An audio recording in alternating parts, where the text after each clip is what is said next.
This podcast is a member of the Voices of Wrestling Podcasting Network. Visit voicesofwrestling.com to hear the rest of our great podcasts, as well as show reviews, columns, opinions, and updates across the world of wrestling.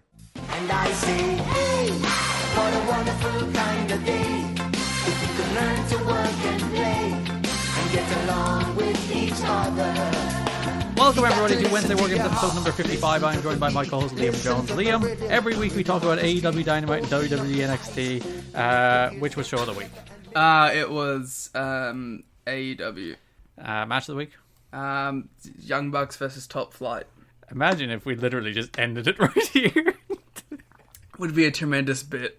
I literally upload a 30-second podcast. Alright, so you can follow Garrett at Garrett Kidney. You can follow me at Larry.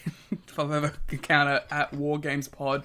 If you would like more AEW podcast coverage in your podcasting feed, you can listen to Everything Elite. If you'd like more WWE television show coverage in your podcasting feed, this is what Liam says. Why would you want WWE television show coverage in your podcasting feed? And I'm like, because Jeff does a great job. You can listen to Shake Them Ropes. Thanks for listening, and welcome to the show. Liam, how are you doing? Bye. Yeah. Adequate. Adequate is a decent state of being. It's better than bad. Not as good as good. It's like the purgatory of being. People talk a lot of shit about purgatory. Mm-hmm. But, like, it's better than some of the alternatives. Like being tortured in hell endlessly? Yeah, like, I'm sure it's boring. but like, actually, no. Garrett, here's my question. Fire away. Would you rather be tortured in hell for eternity, or would you rather be in purgatory for eternity? It depends what purgatory consists of. It's a big white room, and there is seats. Comfy seats, or just adequate seats? Yeah, middle of the road seats. I'd take purgatory. They are those wooden benches.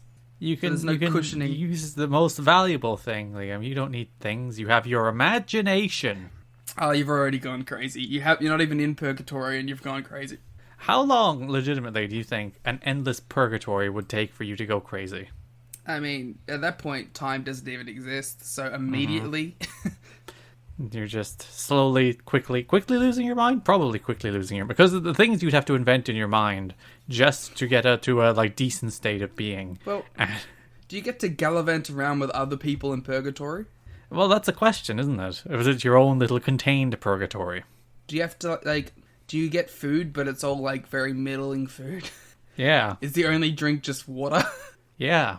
Do you get to live in houses, or do you just sit on a bench all day?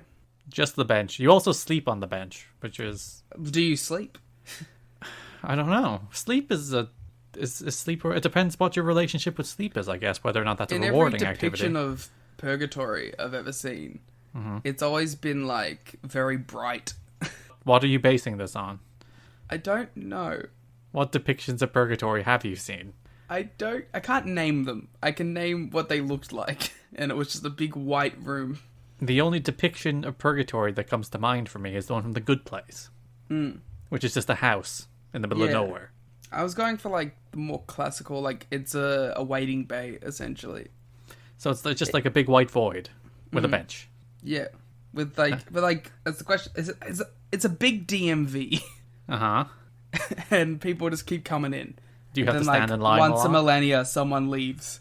How do they get out? What's the process? That's above my pay grade, mate. Nah, you're not the ideas guy here. I'm just like... I'm not making those decisions. That's a very important decision for whatever deities are in charge.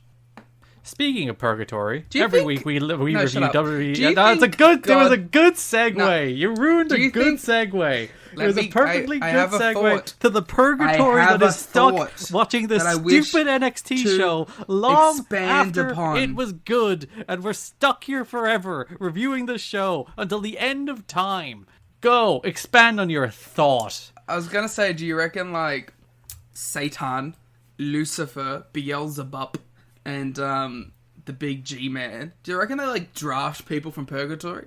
Of course this is where your brain would go. It's like, I would like to be a god solely so I can do drafting from purgatory.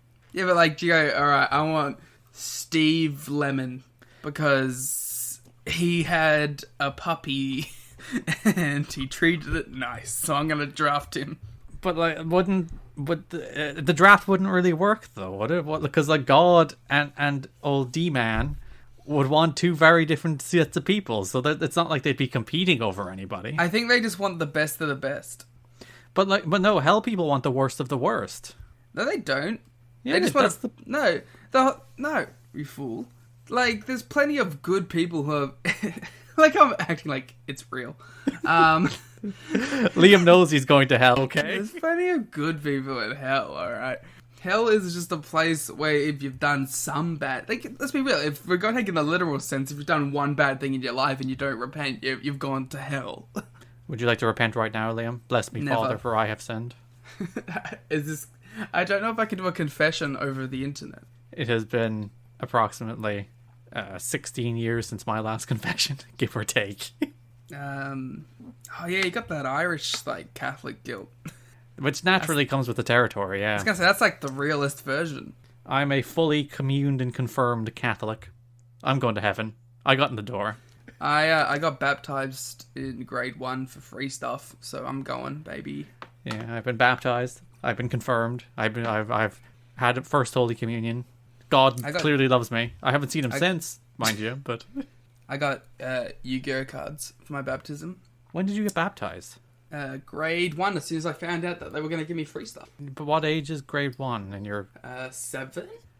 You get baptized at 7? You can get baptized at any age. I know, but like, why do you wait until you're 7? Well, because I didn't care about it, and I did it purely for personal gain. Oh, God will strike you down. Nah, he has to will smite me. That's thee. The rules. That's the rules. Because yeah, I was probably baptized when I was like 6 months old or whatever. Wow. Long, like again, getting in the door with Big G-Man very early, just in case. I don't think he really cares that much. But I am a man of his faith, despite never practicing his faith. I went to a Lutheran school for 11 years. Did you learn all about Big God? Yep, made me into a staunch non-believer. Oh, you're the rebellious, questioning authority kind of one, aren't you? I mean, I don't think I know like 3 people that left that schooling system believing in God. You're like one of those people, if God's real, why is there war? If God's real, why do people starve? Checkmate. Because those people have sinned against the world. They have not been good enough believers, obviously, Liam. Those children have not followed the faith of the Lord God and our Savior Jesus Christ. Is this conversation going to, like, annoy people? I tried to do a wonderful segue onto talking about AEW and NXT, and then you're like, Jesus, man, what's going on with him? Jesus, man. So every week, we talk. We were talking. No, this will go into it. It's fine. About AEW. So, in the faithless fool. Talk about AEW and NXT.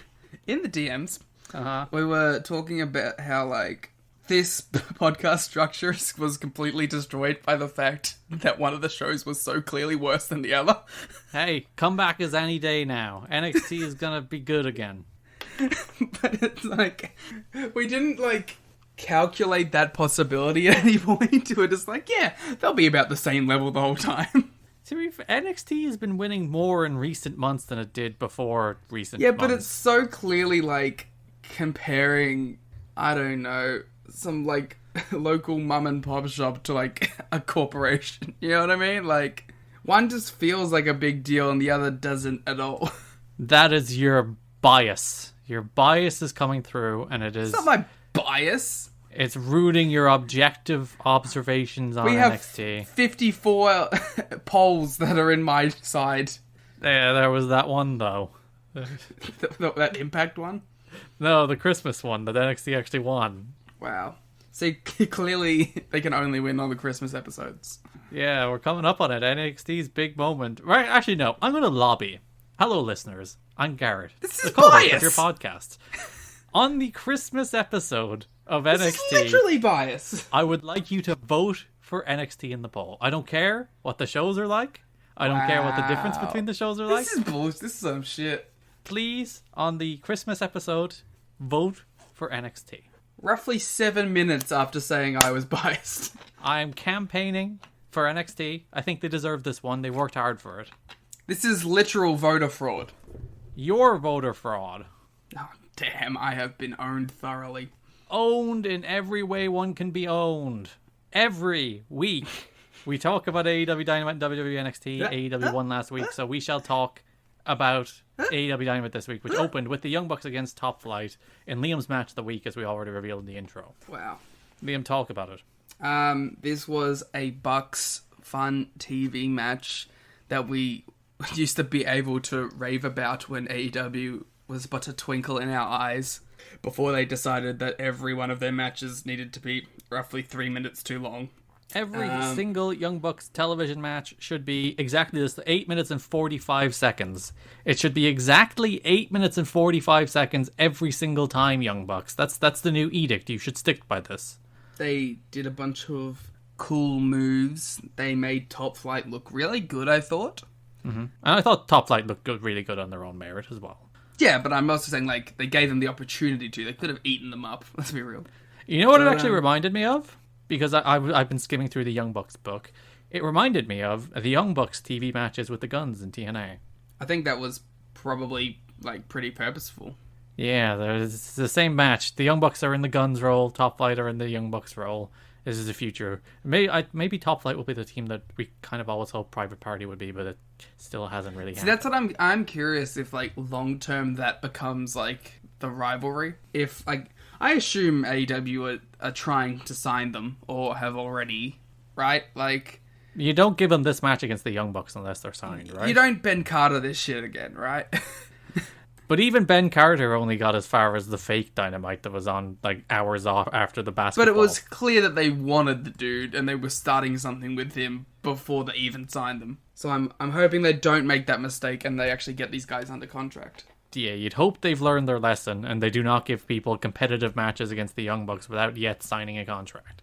It would be really cool to see Private Party and Top Flight, like, kind of mirror each other, and kind of take that, like, Young Gun tag team rivalry role. And be like the generational rivalry of our, what's the name of this company? AEW. But yeah, I don't think we've seen something like that in a while. Because there's really never been that opportunity. Because the one company that could really do it doesn't care about that. I guess you kind of get it in New Japan. Sorry. Private Party are really the only newish tag team, the only unestablished tag team really in AEW right now, aren't they? Am I missing anybody? As far as, like, young teams? Yeah, as far as, like, a new team who are really getting exposure for the first time. The Acclaimed? Is that what they're called? But they're still dark. They haven't been promoted yet. They don't count. Though they have been signed, so I guess they do count. But still. That's why I said them. They have yet to feature in Dynamite. They don't count. They're still on Dark, where I don't have to realize they exist. I don't think there's anyone else. Like, Private Party were really that role for the first year of AEW. And, like, hopefully, like, you know, Top Flight signing and Top Flight getting a position like this kind of makes Private Party go, oh, shit, maybe we gotta step up our game a little bit to make sure that we don't get overtaken by this new young hotness. Yeah. Competition's always good for everybody. You're not the de facto good young team anymore. Exactly. Like, and you're gonna have to. You know, I think I'm a little higher on Private Party than you have been, especially recently. Inconsistent on Private Party. I think I will admit I've soured more on Private Party than I used to. Yeah, but they don't really excite me anymore. That's fair, I think. But I don't know, it's weird. Like, they have so many people in this tag division, but the fact that they only ever do, like, one tag feud kind of sours it a little bit. You know what I mean? Yeah, like both of these teams should be working, like, programs with the Lucha Bros, because that's where they get better, or programs with Santana and Ortiz, because that's where they get better. But all those Santana teams and Ortiz have been completely mismanaged, right? Oh, it's so like we're gonna talk about the Hangover skits, but when Santana and Ortiz were just doing goofy comedy again and the freaking dopey 11-year-old movie skits, I'm just like, please do something with them. Like, I know you don't watch Dark, but at the very least, you could be running, like, stories on Dark, you know what I mean? Like, not every match has to be a squash. You could be doing a feud on Dark with Santana Ortiz and Private Party, or Santana Ortiz and Top Flight now, you know? Like, they don't just have to have matches with people. Yeah. They're like, oh God, they're like, as I said, when I saw that segment, they're just doing goofs. And I'm just like, God damn it. He did cocaine. And Conan was there. He should have slapped him back into shape. No, he just got high as fuck. He should not have been able to recognize what his old proteges have become in this AEW. What have they become? They're truly the Judas in their mind. Let's move on to that because it's next. The first of, was there two? It was two, wasn't it? Two Vegas scenes where they did some hangover skits. Yeah, I didn't mind these. I thought they were entertaining enough, but I didn't need a second one. Like, I feel like you could have condensed it all into one segment.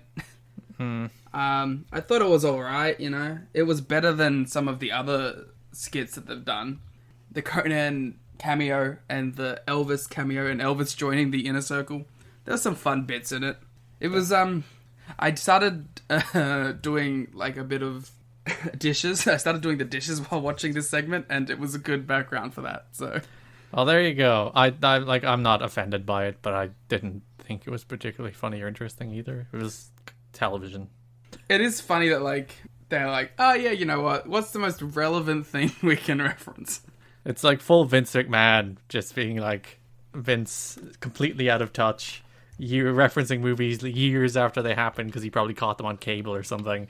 It's like The Hangover, that's it. And like, the thing is, you really couldn't have done some sort of Tyson thing, considering he was in The Hangover. Yeah, god damn it. I think that was, like, most people watching this, that was their expected payoff to this. Was they were going to at least reference some Tyson stuff with Jericho. At least gotten a tiger. You got a Swoggle cameo. What more do you want? And yeah, there was a couple of fun moments, but nothing crazy. You know what I mean? It wasn't even particularly like character revelatory either. It was just skits. Yeah, that's the thing. I don't think it's meant to be telling you too much about. I think the thing that we're trying to get across here is that MJF does actually like the Inner Circle guys. Mm-hmm. I think that's the point that's trying to, and that Sammy legitimately hates him. Good. Team Sammy. But, yeah. It was aight, you know. John Moxley cut a promo in which he revealed that Renee is pregnant. But we will not mention this promo. Yes, we will move on. How dare he? We will respect their privacy. Orange Cassidy defeated Kip Sabian in an interminably long match. This was so long. I was like, why is this match still going? And like, the thing about it is, like, I can't remember a single thing from it either. No, I really can't. No, the only thing I remember was Miro getting very mad at him putting his foot in the rope. That's the only thing I remember from this match. And then Miro came in and hit a hell of a clothesline and killed Orange Cassidy. My favorite part of the foot in the rope bit was like JR being like, Tony, we gotta remember this. You know what to do with this, right, Tony? Because like obviously Miro will put his foot in the rope in the future and they'll go, what a hypocrite. Bah! But JR literally in real time being like, oh, we gotta remember this, Tony. Don't forget this. Maybe the payoff tag will be fun.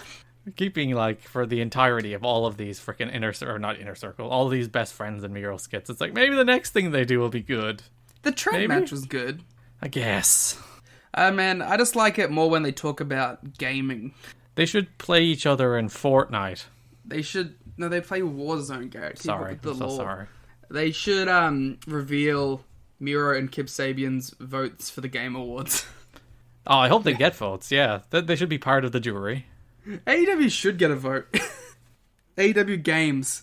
What do you think Miro and Kip Sabian would vote for in Game of the Year? It'd probably be like, no, Among Us wasn't even out this year. It was out in 2018. Yeah, well, I would say right now, Orange Cassidy would vote for Hades. Yes, it is Game of the Year. That is the official Wednesday War Games Game of the Year. I don't think you get to make the decision. Fine. What would be your Game of the Year right now, Liam? Is it like... I don't know the nominees. We don't obey the Game Awards nominees. You can pick whatever you want. Game of the Year. What came out this year? What have I played? It'd be Ghost of Tsushima, probably. Boring open world games. Mm-hmm. I think Kip and Miro would just vote for Warzone, even though that game didn't come out this year. I think they just assume it did. No, they feel like Animal Crossing voters to me. Nah, they're two dude broies. I don't know. I think Kip secretly has a very fancy Animal Crossing island. You know, I believe that, but Miro definitely only plays first-person shooters. Miro has an Animal Crossing person who is dressed in Gucci. That would rule, though. Their entire house is Bulgarian-based. Well, this is a really good review of this match. Listen, this review has probably gone on as long as this match. Yeah. Tony did a contract signing with Kenny Omega, but Jon Moxley had been attacked. This was lame. This was bad. A couple of notes. First, Kenny Omega has in fact added he is a Wrestling Observer Hall of Famer to his entrance. Mm-hmm. As he should. The match is now being billed as Winter is Coming, the Game of Thrones reference, which is apparently being officially licensed from Warner Media. I'm like, okay. I mean, it's cool, I guess. Do what you do. But again, like, that's the Game of Thrones catchphrase from like 6 years ago. You know? I don't watch Game of Thrones, so I don't know. It would be one. It's like The Hangover. Cool show name. Well, it's still called AEW Dynamite. It's a tagline for a show. It's not a show name. I thought they were calling the actual show Winter is Coming. Were they? I thought it was more like, the Winter is Coming episode of Dynamite. But that's still a Dynamite. It's not. Well, yeah, but it's like the same way they call it, like, you know, that was the Blood and Guts episode of Dynamite. Yeah, but those ones are branded as Bash at the Beach. But I think this one is just AEW Dynamite, Winter is Coming. It's just like a slogan. I don't know. It's you know, it's a classic Dynamite fake pay-per-view. Mm-hmm. But yeah, I think it's a cool name. Just get up on your cultural references. That's all I'm saying. Is Kenneth gonna use come out in a big, like, suit of armor or some shit? He's gonna dress as the Night King. I know what that is. You watched like 4 episodes of Game of Thrones or something, didn't you? I watched 1 episode of Game of Thrones. Yeah, weren't you into watch it with your roommate or something at one stage? Yeah, and then they didn't watch whatever I told them to watch. So I was like, fuck you. We had the second Vegas skit. It was worse than the first. Sure was. Which brought us into Pac defeating the Blade. I just want to say that I thought the Kenny Omega Jon Moxley segment was like really bad looking and came off really low rent. Why? It was the Mox stuff. It was the backstage, like, oh, we have an altercation. It just looked really bad to me. I'm currently playing SmackDown 2 for a video review that will go up tomorrow because it's the 20th anniversary of the game. It'll actually go up before this podcast. So by the time you listen to this podcast, you can go to youtube.com/GarrettKidney and watch my retrospective of SmackDown 2. But the stories mode in that game is like half of it is just like so-and-so randomly attacked backstage. Do. Michael Cole shrugs. That's basically what this segment was. Yeah, I didn't like it. I thought it was kind of shitty. But that's it, I guess. I guess it was because I was kind of excited to see them both cut promos on each other, and then it was just like, haha, nope. I think the best part about it was Kenny's pen not working. Who attacked him, Liam? It was Kenny Omega. It was Kota Ibushi. Whoa! Forbidden Door! Wait, it was Kenta. Jay White. No, because Kenta's the one facing Mox. It was Bushi. He put Mox's head through the briefcase. Yeah. Pac defeated the Blade, even the other one, Baldy. They're both kind of bald. Another good showing for the Blade this week after the freaking bunkhouse match last week. Yeah. Shout outs to him for like having another match like the week after. Yeah, because he bled buckets. Probably, maybe could have been given a week off. I mean, you could have at least... They must not trust the Butcher in a singles match. Because it's always the Blade. But he did the match against Mox.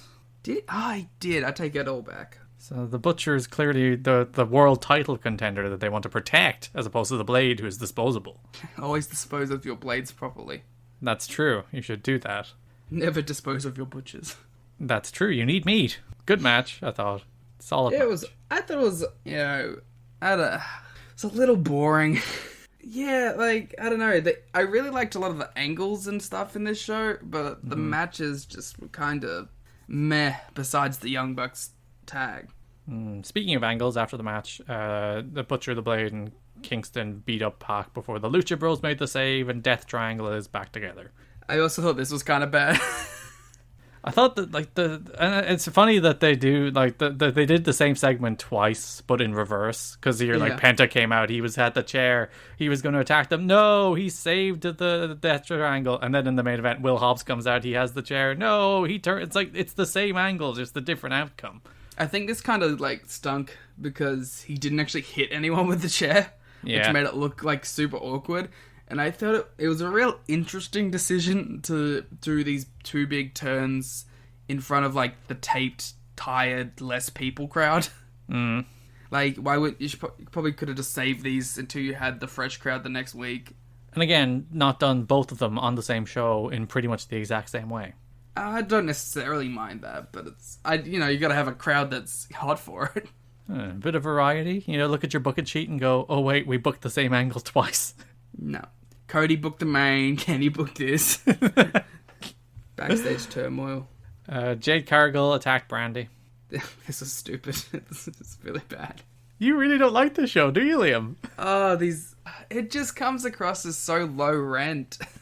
Mr. Liam, I like the angles on the show. Liam, what do you think of these angles on the show? They're so bad. Okay, it was a bad run of 2 in a row, right? I thought like Jade's stomp looked like complete shit. I thought Vicky like palming off the refs like, "Oh, don't come through," ooh, also looked like complete shit. I don't know, man. I'm trying. We'll go to something that I thought we'll move on. Serena Deeb and Thunder Rosa. I thought they had a good match, even though I thought this match. Yeah, there we go. It was good. This is where I point to where people like women's division. You can't do it. And like these two had a really good match. Now imagine if you gave people a reason to care about them having a really good match. That's the next step, and it's really not that hard. Thunder Rosa went up and mean mugged her at the pay-per-view. Yes, but that's the extent of the character development of all of these women. They just face off, they have their match, they all move on. They do nothing deeper. I did like the Rosa Britt stuff though, and I'm actually excited for that match, which is cool. And it got a reaction. I was about to say, I think that post-match pull-apart was the best women's angle in AEW history. Well, the crowd certainly would agree with you. They were actually fired up for it, which I thought was cool. It felt like something, for the first time in their women's division, which they have just given no attention to whatsoever, it felt like something that had a bit of juice. It's not just you wrestle, you move on, you get in the face of you, move on, you attack you to set up you, move on. It's like, no, this is actually an angle. It felt a little hot, even though I thought the run-in spot was kind of sucked during the match. But anyway. It's also not for the title. Which is always nice. But also, what are they doing with Sheeta? That's true. You can't have 2 women's segments on the same show, Liam. It's not allowed. She's a women's champion. I think we all know what happened is, unfortunately, they put all of their eggs in the Joshi basket, and then a worldwide pandemic stopped them from getting all of the Joshi wrestlers. But you see, I would accept that if all those character development problems didn't also exist in the first days of Dynamite. They probably had better matches, but they still didn't flesh out the division. Although you're right because of the whole why am I blanking? Riho. Who did Riho face on the first show? Was it Emi Sakura? Yeah, where they had that first, which was like a really good match actually. I really enjoyed that. But like they had a story there and they just chose not to tell it. Yeah. There are other stories on the show, and like it always seems like it's the women's matches that happens to. If it happened to once in a blue moon, it's like not every pay-per-view is going to have this big home run angle, but none of these pay-per-views have any big home run angle, and that stage you're just like, you're not even trying. I was going to say, I guess the only one ever that got close was probably the first Sheeta and Nyla match. Yeah. When they had the no DQ match, which was like the second best match on that show too. So it can happen, it can work. Just try. Just try to do it. That's all we're looking for. Maybe I'm just hoping that, when they do enter this third hour, like big quotation marks, that like they can dedicate more than another 15 minutes to the women. They won't. Maybe we just need one of like the women to get really over, and then they'll start focusing on it. But the problem is none of them are being pushed enough to get really over. It would be a complete fluke. Well, maybe this Thunder Rosa Britt Baker feud will be the start of it. Maybe it will be. And like Britt is the shining example of someone they actually put time into character development, and then she does an angle like this and the crowd responds to it. I was going to say, because Britt actually is over.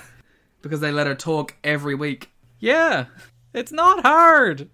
Or maybe, Garrett, the person who will save this division will be Anna Jay.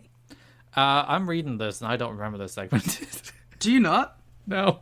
I do. It was John Silver was kind of just hyping up Anna Jay as Sheeta's opponent because Brody Lee forced Tony Khan to make the title match. And John Silver is like a little weird pervert guy who like screams now. I don't remember it at all. Like, legitimately, no memory of it happening. Yeah. Am I just blacking out? Is that what's happening here? Were you falling asleep? Might have been a good chance. Was I doing something while watching this show? I don't remember. Main event. Brian Cage and Ricky Starks. Next week. Do we have next week? What is next week? Next week we have Hikaru Shida versus Anna Jay for the AEW Women's Championship. Pac and Rey Fenix teaming up against the Butcher and the Blade, not getting a week off again. Will Hobbs is going to wrestle, and Chris Jericho and Jake Hager versus SCU in probably your main event. Oy. Speaking of tag team main events, Brian Cage and Ricky Starks defeated Darby Allin and Cody Rhodes in a perfectly acceptable, forgettable match. This was a decent little match that had a cool finish. The Avalanche. Well, that's a wild finish to break out for a TV tag, by the way. I was going to say, if you're going to do it, you could at least do it in the Darby singles match. I suppose if they're doing the Darby singles match, Darby is probably winning, so you might as well break it out in the TV tag. I guess, yeah. The match is kind of nothing. I guess like the real talking point is the angle after. Mm-hmm. Which, as we said, Darby was very rude for not letting Will Hobbs actually think about his answer, and it came back to bite him in the ass. I would have liked some more development in the weeks between about that. I think they wanted the shock, though. But shock value is bad in wrestling. It usually just leads to short-handed storytelling. Sure, but I will give them credit. I thought this angle was really good. I thought the thing that's like problem with these turn angles is normally the person just waits around too long to do the thing. Mm-hmm. But like Hobbs held the belt up, Cody went up to him and he immediately swung it around and laid him out. So I thought that was really good. I like Team Taz, especially with Will Hobbs on the team. Yeah, I thought it was well executed, but I do think like that segment where Darby didn't let him answer was like 2 months ago. Yeah. And the steps between then, I don't think I've actually felt like it was even like teasing this. I was gonna say no, like it was purely like to do the swerve because every other interaction they've had, Hobbs was just legitimately saving Darby. Yeah, so I don't like things that's Vince Russo shite, just doing it to do the swerve. People are shocked, bro, because, it doesn't really make sense. That's the reason people are shocked. Like you said, execution was well of maybe a fumbled walk there, you know what I mean? But yeah, that's a cool stable. Yeah. I hope they don't do the same thing they've done with them for the last 2 pay-per-view cycles where they have feuds that don't go anywhere. Hopefully this is the actual moment Team Taz is a thing that's actually doing something meaningful on this show. Okay, this is weird, right? Because I assumed they were going to go with Cage Darby. Mm-hmm. But now it feels more like they're going to go with Cody Cage. Yeah. But then they had Cage pin Darby. Yeah. But then you had Hobbs do the turn, so is it Cody and Hobbs? Maybe? But I felt like you were going to do Starks Darby this whole time. I thought that was going to be they're going to get a big TNT title main event or something. No, they got a TV match a while back, that's it. I guess, but it still feels like that's where they were going. It does. Like the Team Taz stuff, I like them as a group. I think Taz has cut good promos, but the actual their presence on the show has been just so scatterbrained. It's it just zigzags all over the place with no payoffs. They need to be more concise with where they're going with it a little bit. Mm. It's just a little out there throwing stuff against the wall, I think. How do you think they were planning this Hobbs turn the whole time? They did lay that seed for it where he didn't answer Darby 2 months ago. So I think that was this. I don't think they did anything in between then to continue to build to it. But they did lay that seed 2 months ago. They actively did the opposite. Yeah. I don't know. I don't know. But it annoys me that we have to have these kind of discussions about AEW. Because I wish it was just a concise company that made sense. Yeah. That was literally the lowest bar I had for this company was, can it make sense, please? And the problem is, it makes usually 75% sense. It nearly gets there, but it's that little bit it's the bits that don't make sense that are just really kind of irksome. It's God, just put the little pieces together and it all clicks into place if you just put a little more time and thought into it. That's what was said the whole time. If you just took the tiniest bit of extra thought and put it into each segment, it'd be so much better. Instead of just alright, here's the idea, let's do that idea. It's like, no, maybe we take an hour, we think about that idea a bit more, and we work out the different levels to it. Yeah. Because wrestling is allowed to have multiple levels. It doesn't need to just be the basic idea. Whoa, really? Yeah. We have, we've been saying this for a while now, but it's like, we have such a low barometer for what's good storytelling in wrestling. We can hold it to the same standards of other mediums. Like, still to this day, people are in awe of psychology of, like, he worked the arm, and the finish had the arm being hurt. We have, like, whole subsects of Twitter that, like, orgasm every time someone works a knee. Yeah. And then it's actually sold properly. Because there's so many times where things like that are just overlooked. It's like, I get why, I guess, because, you know, it's different people. It's hard to hold. There's a lower standard of entry, you know what I mean, for the performers, I guess. Like, an actor generally has to be a pretty good actor to be in some sort of, like, major film.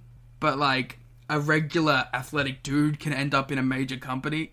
I suppose then again, that's the jobs of the road agents. That's the jobs of the people backstage. That's your Arn Andersons and your Dean Malenkos. They should be making up for those young talents who don't know those kind of things. It's weird, isn't it? Wrestling's such a weird business. And it, like when you consider how much wrestling is made and how much of it is actively not very good, it kind of blows your mind. Has it always been this way? And we just, like, had different perspectives? Maybe? I don't know. Like, were there, like, mid-20s dudes as, like, perplexed by the state of wrestling 10 years ago, 20 years ago, 30 years ago? Well, 10 years ago definitely there was. 20, 30, 40, 50 years ago. Probably was. And we're all like, just connect those little dots. It's not that hard. Just try a little harder here. It'll work out. It'll all be better. I'm sure there was some early 2000s forum posts saying the exact same things. Yeah. That's Dynamite. A show I think we kind of shat on, even though I don't think it was actually a particularly bad show. Yeah, this is like the NXT special. Whereas, like, we kind of shit on it, but I was kind of, like, pretty into it.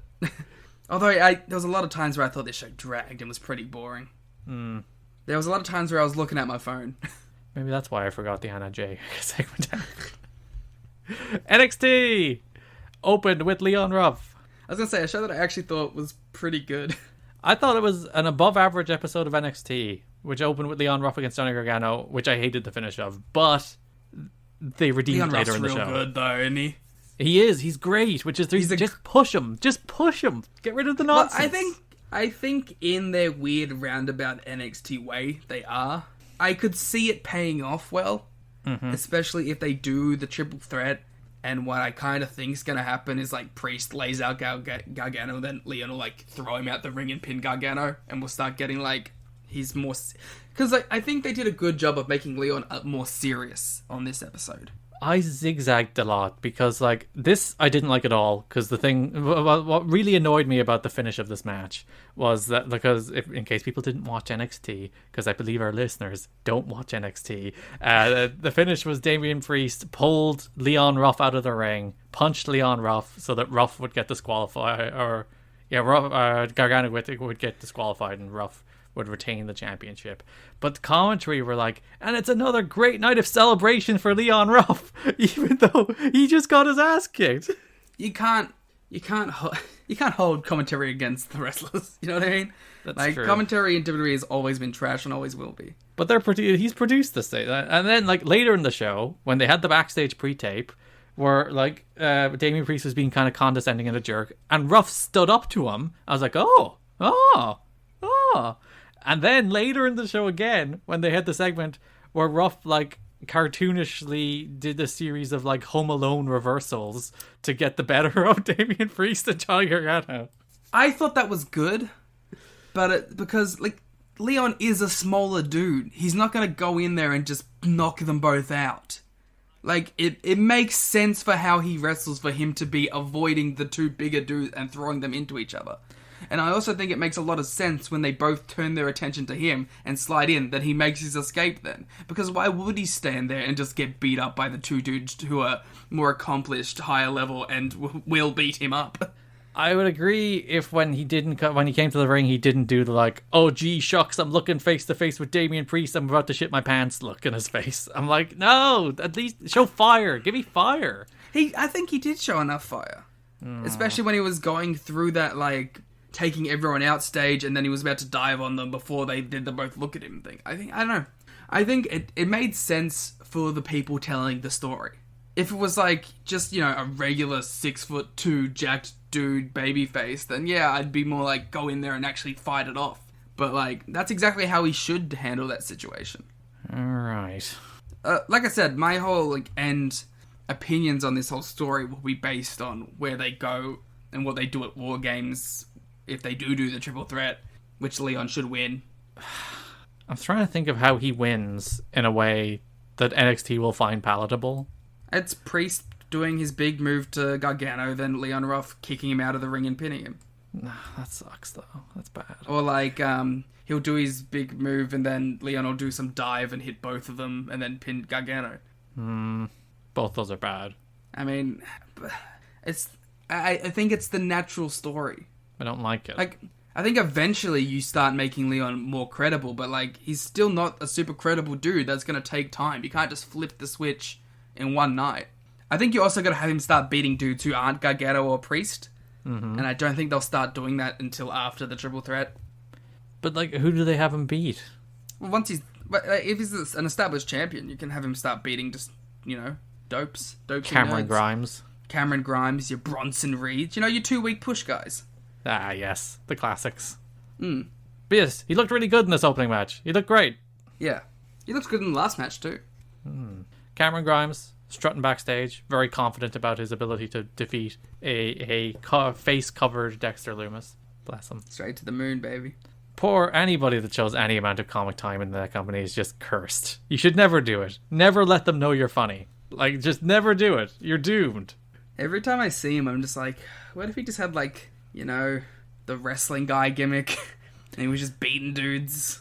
I was watching, there was an anniversary of a 4-way in TNA. It was a 2016 match between Lashley, Mike Bennett, Trevor Lee, and EC3. And there was a period in that match where he just went nuts, throwing forearms, doing dives over the post onto Lashley and Bennett, doing like deadlift Germans, and looking like the kind of star that everyone knows he can be if anybody actually pushed them that way. And I got so frustrated watching it. It's like, why doesn't any of these companies push him like this? Because he can do it. Yeah. Like, the only company that ever, like, really did it was PWG. Yeah. And even they were like, shit'll get off the pot, man. Like, because they teased it every single time. And then the only time where they were like, alright, he got signed. Speaking of him against Dexter Lumis in a blindfold match went to a no contest. It was an angle. It wasn't a match. Yeah, they quickly removed their blindfolds, brawled around ringside after a ref bump. I was a big fan of Grimes just kicking the shit out of the ref. Understandably. Zombie ref. Hates him. Even blindfolded, he knows he hates him as a zombie. He can sense it. He can smell the zombie. I hated how, Dexter Lumis, he punched him with the mask on, and then is it Vic Joseph? Yeah. Vic Joseph was like, that sixth sense of Dexter Lumis. I was like, shut up. Shut the fuck up.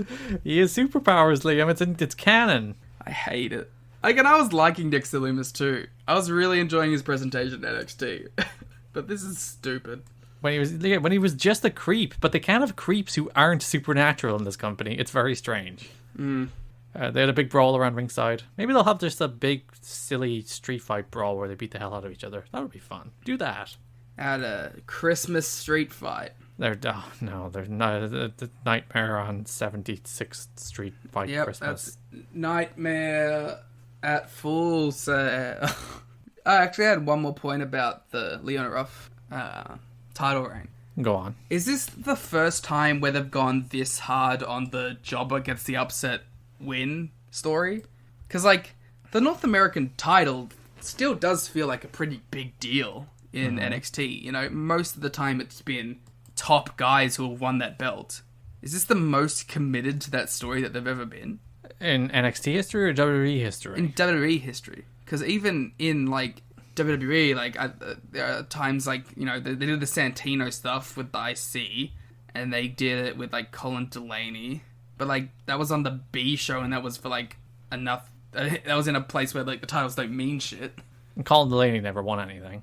Yeah, but, he got the upset win, you know what I mean? Mm-hmm. But, it was for nothing. the Santino one is the only other one that comes to mind that they did actually go into a meaningful title run with somebody.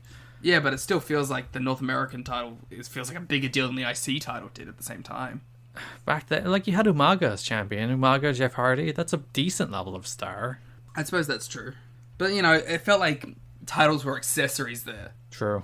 To, actual stars, while, North American title, I give it enough credit that it, it's been held by, Cole, Gargano, Priest, who are, the other big names? Gargano. Is there one more? Ricochet. Mm-hmm. Yeah, so, it's a high caliber of champion there, I feel. I don't know, I feel, it's not even, admirable or anything, but it's just, they committed to it, at least. Shotzi Blackheart had a vignette, which I didn't like for a single reason. I actually thought it was a well-produced vignette. But the only reason... The only reason I didn't like it is because they announced War Games here. And I'm what? Why not save that for the cool moment at the end of the show where William Regal dramatically says War Games? Well, no, because this is for the women. But just do this next week. Just it really took the air out of the blue. What else is William Regal gonna do? It ruined that moment for me because I'm just it's obviously War Games. Yeah, the thing is though, is they hadn't even announced War Games at that point.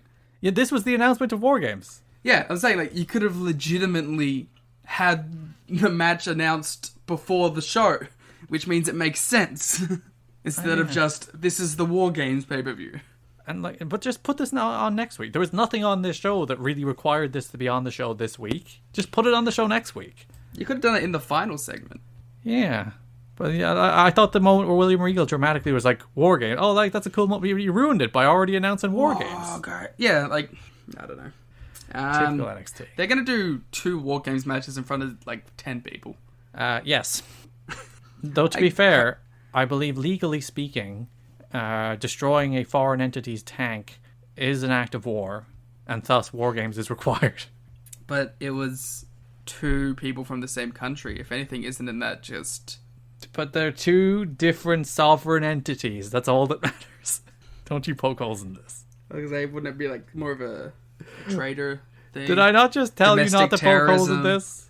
Candice Fine. LeRae, Indy Hartwell defeated Caden Carter and Casey Catanzaro in the classic... Do you remember when Caden Carter and Casey Catanzaro were oh man, they're probably going to get a women's tag team title match? Nope, they got the 2-week push.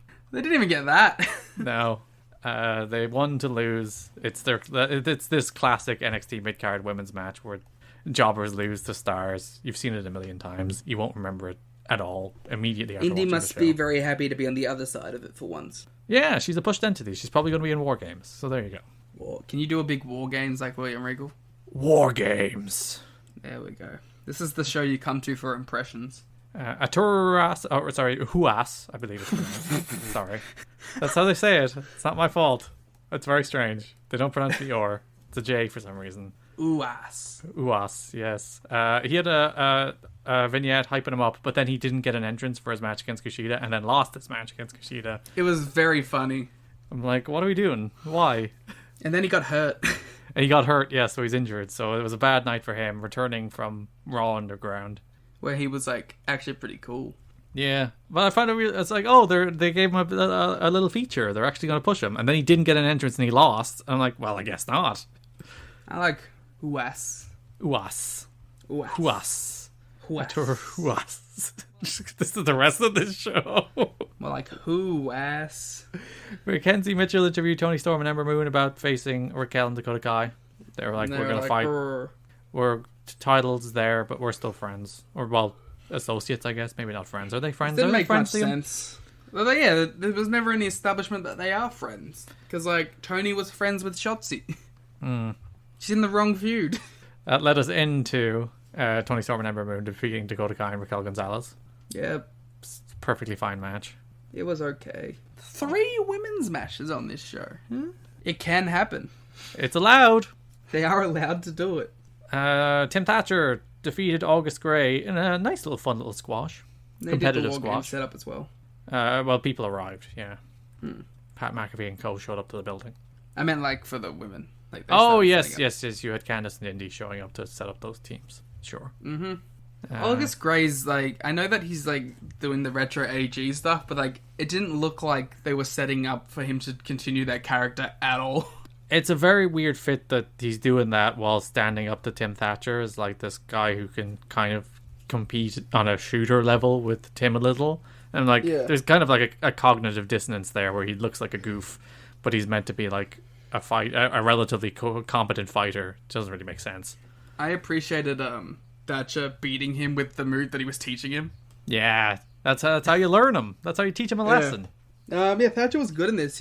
Thatcher's good at beating up nerds. Yes, this is a skill of his. I also appreciate that Thatcher's NXT gimmick is like guy who can beat up mid-card guys, but then anyone who is slightly above mid-card he wants to back away from like a coward. Yes, speaking of, Tommaso Ciampa's music hit after the match, and apparently the person that Ciampa is very upset about, Ciampa, who's been a heel lately, I think, but now is a babyface again? No, he was beating up Dream. He was a face. Oh, yeah, because he was the heel before that, then he turned face to beat up Dream, and I guess he's still a babyface for now. But apparently the person that's bad in the locker room, the snake in the back, is Tim Thatcher. I was like, no, Bella's segments later. What are you doing, Ciampa? It was a weird one. I don't really get it. Are they going to have like a number one contenders thing and then Ciampa just beats him? I guess. Ciampa's still in such a weird place on this show. So is Thatcher. That's true too. I don't know, man. It's just... The Thatcher stuff is so weird. Because, like, I think Thatcher has taken the shit that they've given him and done actually pretty well with it. Mm. But they refuse to, like, give him any actual discernible real push. Yeah. That is like, hey, beats up a guy, then he loses to Bronson Reed, then he loses to Finn Balor in a non-title match. He loses to Dexter Lumis. He gets fucking tapped out by Dexter Lumis. There is an era where if any of this mattered, like Dexter Lumis submitting Tim Thatcher would be one of those things we talk about for years and years as like a star-ruining moment, but none of this matters, so it's just forgotten. Yeah. I don't know. I like Thatcher, and I wish he was being treated better. After the match, Ciampa was like, I would like to fight him. It doesn't make any sense. They even set up a Dexter Lumis thing with Thatcher. That also basically went nowhere, yeah. Like, he just backs away from people. That's his thing. We had the second segment with Priest, Gargano, and who was Priest meant to face? This is the question I'll never get the answer to. I'm just going to assume it's Bronson Reed, because it's always Bronson Reed. William Regal visited Boa's house. Okay, so he said she's coming, right? Yeah. Who is it? I don't know. Alright. Are they stupid enough? Yes. To pick someone who's Japanese? It's gonna be like Scarlet. Is it gonna be someone who's white? I would not put it past them. But yes, in this segment, William Regal showed up to his house being like, hey, Boa, you haven't reported to the Performance Center in a week. And Boa's like, no, I can't. She's coming. I can't leave the house. He had like 2 black eyes. Looked like he hadn't slept in a week. And then Regal's like, where's Jaya been? It's like, she's hiding. She's in hiding. Leave me alone. No, she's dead. Door. We were aware. Slam the door in Regal's face. Okay, so the way I see this, we got like 3 options. Okay. It's either... Because, like, which prominent, like, Japanese females have they signed? Because I know it's not going to be anyone else. Sairi? But she's like I haven't seen any Sairi, actually, so I don't know what her gimmick is, but I don't know if she fits that necessarily. It could be, like, one of the many Chinese recruits that they had, but that's a big spot, I feel, to put someone in from coming in. But, like, this could just be a manager role, though. Or Xia Li gets a great Muta form. Sure. We get the great Xia Li. She becomes the dragon. She starts doing mist. Clearly Maiko Satomura. That would be so... She has signed, hasn't she? Wasn't she reporting to NXT UK? I don't know. I should be Maiko. I don't fucking know anymore, man. Maiko, it should be Maiko just because she should come in and don't just beat Io. Yeah. That would be a good feud, to be fair. It'd be a good feud shrouded in like this weird, mystical... dragons marking people, shifus. Yeah, I don't know. Because I don't know who else it could be. If it was going to be a manager payoff, you think they'd just have it be the dude. Well, yeah, they said that he is apparently his master. My big money is still that it's Lord Tensai. There you go. She's coming, Tensai. Main Main event, Io Shirai defeated Rhea Ripley. We got a big announcement first. To retain. What's our big announcement? NXT has obviously found out the reason AEW has been beating them week after week in the ratings. Right. No guest commentators. AEW does 50 guest commentators a show, and they have great ratings. Therefore, NXT needs to do guest commentators to get great ratings. We had Jericho this week. We had Kingston. There was another one, wasn't there? Miro. So we had 3 on this week's show. So yeah, they're like, Kevin Owens, come on down. But yeah, I hope like Kevin treats it like how CM Punk treated when he was commentating NXT. And just slyly buried everything. Yeah, that's the way to go. But yeah, Kevin Owens. Maybe he'll just because he was on War Games last time. Maybe he'll just beat someone up and join a War Games team. Maybe Kevin Owens will be the person that Bo is scared of. Oh my god, what a twist! Maybe Kevin Owens will join Pat McAfee's stable. Does that have a name yet? I don't think it does. I think they're called the brand, aren't they? They're called like the Kings of NXT. Is what all of their Twitter stuff is called. It's unlike WWE not to beat that over my head, so. It's like, they're either the Kings of NXT or they're the brand, because Pat's whole thing is the brand, right? So, I don't know. Main event, Io Shirai defeated Rhea Ripley to retain the NXT Women's Championship. Remember when you were like, these matches have done nothing for me? Yeah. This match did nothing for me. I was the opposite. I thought this was actually pretty good. I mean, I'm not like rushing to put it on the spreadsheet or anything, but it was fun. Rhea's ear ripped in half. That was fun. Yeah, don't wear earrings while wrestling. It's a bad idea. Especially those kind of earrings. Sketches while wrestling. Yeah, you sent me a DM saying don't wear stretchers, and my brain just read it as Skechers. And like, lots of wrestlers wrestle in shoes. What's wrong with wrestling in Skechers? Mick Foley wrestled in Skechers. I was like, oh, wait. Right, now I know what you mean. But yeah, like, I always, like, every time I saw her wrestle, I'd always think, like, one day, shit's gonna go poorly. And it did. And today was that day. I like how they clearly realized they had like 5 minutes left on this show because like Io's leaving and Finn just jumps in the ring. And I thought they were like gonna like do a little interaction because she stopped at the top of the ramp, but nah, Finn just started talking. Now Finn's like, you did well.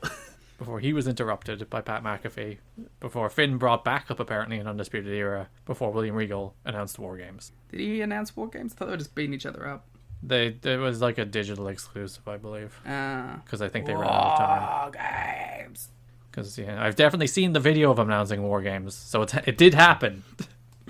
They just didn't apparently get it on their TV show. Or on their network that they control. It's an important part to miss, I'd imagine, but sure. As you pointed out, they were probably the one. Because like Io and Rhea Ripley went very long. Yeah. Well, understandably. Yeah, it's a big match. It's like the biggest match they've had in a while. They clearly Okada married it, and they had to rush the rest of the show together. Hopefully, not too much. Show the week, Liam. It would fit in NXT. Hey, I think we covered show the week. I may have made myself change my mind. I'm gonna pick NXT. Well, I could leave it up to the poll. Well, the poll is 73-27 in favor of AEW, so you have the deciding vote this week, Liam. What show did I have more fun watching? NXT was more consistent. AEW had higher highs. I feel like we picked AEW apart a lot more, which is the reason I voted for NXT. But there's stuff on AEW that I'll actually go back and rewatch. Like what? They'll probably watch that Top Flight Young Bucks match again. I've already watched that Hobbs turn a couple of times because it was done well. I will go with... What does my heart say? My heart says NXT. Way, there was you earlier today on this show being like, oh, the problem with this show is that one of them's much better, and then you that being NXT. Said, yeah, one of them is still much better consistently. That is our show. We already did all the outro stuff at the start, so just go. You back didn't pick your match. Hey? I'm still top. I'm also Top Flight Young Bucks. Yeah, that match ruled. It was really cool seeing basically a young Motor City Machine Guns. They even had gear that looks like Motor City Machine Guns. I think that will be a match that will be historically important, or at least I hope so. I look forward to when the Motor City Machine Guns wrestle Bucks. forbidden door wide open on the ground. Go back to the start to listen to the plugs. Thanks for listening, and bye-bye. Yeah. Got out very fast there, didn't I?